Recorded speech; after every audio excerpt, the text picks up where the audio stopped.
While it holds true that money has the potential to resolve numerous challenges, it is equally important to acknowledge that money can also give rise to its own set of difficulties. Even the most intelligent individuals can find themselves overwhelmed by the implications of amassing substantial wealth. Achieving financial prosperity is one aspect, but ensuring the longevity of that wealth presents an entirely distinct narrative. Welcome to MoneyWise Investor, your trusted source for financial information. In today's video, we're diving into a topic that may make some uncomfortable, but it's essential to address. We're going to uncover the uncomfortable truths about money that poor people often refuse to accept.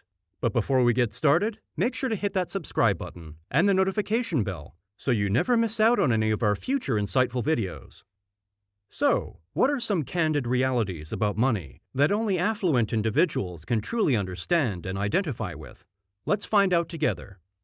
Tell me, have you ever noticed how our mindset influences our financial success? It's remarkable. Our beliefs and thoughts about money can either propel us forward or hold us back. Unfortunately, many poor individuals find themselves trapped in a negative mindset when it comes to money. One of these negative mindsets is a scarcity mindset. A scarcity mindset is like a mental trap that keeps many poor individuals stuck in a never-ending cycle of financial struggle. You know that feeling of never having enough money, always living paycheck to paycheck, or stressing out about the next bill. Yeah, that's the scarcity mindset doing its thing. Imagine that you've worked hard all month and payday finally arrives. But instead of feeling excited about your hard-earned cash, you find yourself overwhelmed with thoughts like, I need to spend it all now before it's gone. That, my friends, is the scarcity mindset in action. You see, this mindset affects not only how we view money, but also how we make financial decisions. When you're constantly worrying about not having enough, it's tough to see the bigger picture. It's like trying to run a marathon with a blindfold on. You can't see the finish line, so you can't plan for the future. So, how does this mindset impact our ability to build wealth? Well, think about it. If you believe that money is scarce and that opportunities for financial growth are limited, you're less likely to take risks or invest in your future. Breaking free from the scarcity mindset starts with acknowledging its existence and then challenging those limiting beliefs. Ask yourself, why do I think there's never enough? Is this belief serving me well? Chances are the answer is a resounding no. So the first step to breaking free from the scarcity mindset is to become aware of it and then start questioning those self-limiting beliefs. Ask yourself, what if money is abundant? What if there are opportunities waiting for me to seize them? Trust me, the answers might just change your financial life. But wait a minute. Do you know what's even more mind-boggling? The fact that many people, especially those struggling financially, have never received proper financial education. It's like going through life without a roadmap or a GPS. How are we expected to make informed financial decisions if we haven't been taught the basics? That's why it's crucial to emphasize the importance of financial literacy in education. Without understanding basic financial concepts, you may find yourself drowning in debt, struggling to make ends meet, and constantly living paycheck to paycheck. It's a stressful and exhausting cycle that can keep you trapped in a never-ending financial struggle. So, what can be done to improve financial knowledge and resources? Well, the good news is that there are plenty of options available to educate yourself and gain the financial skills you need. First, start by seeking out free online resources.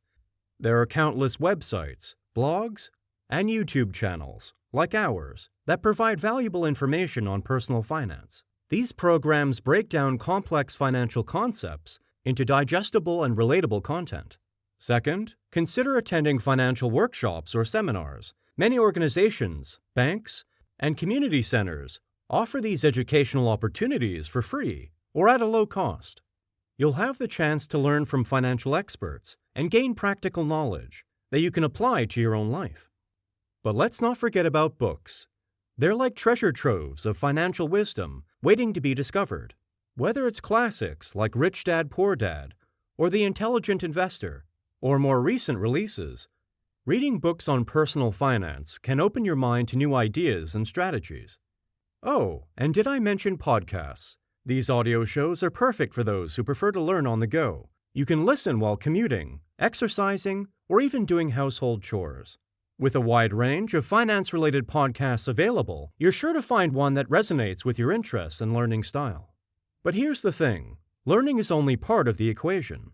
It's crucial to apply that knowledge to your own financial situation. Take a hard look at your current financial habits and identify areas where you can improve.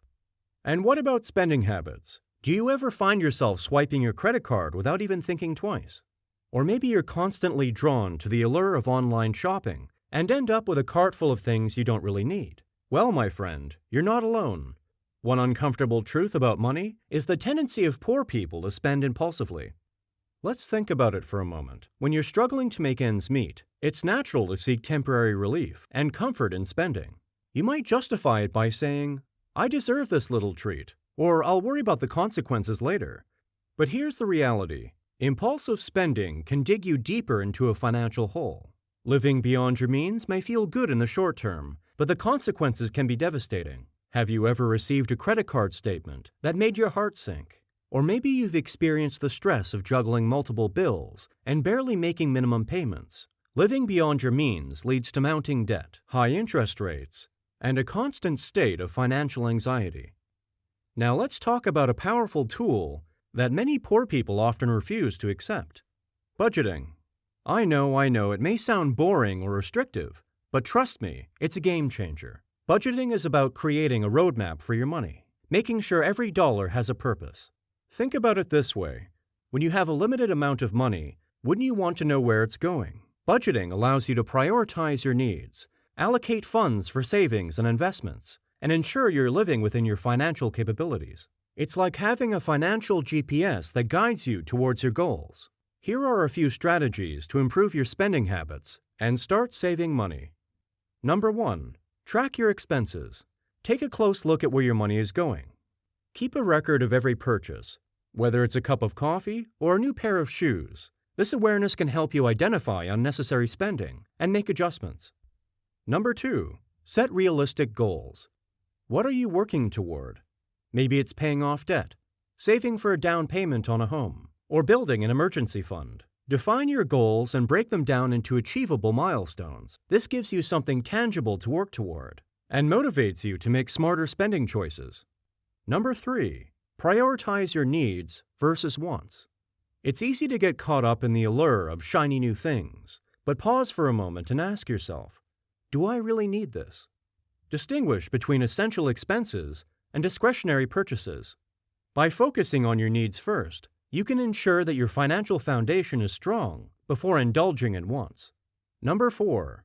Practice delayed gratification. Remember the earlier discussion on instant gratification? Well, it's time to flip the script.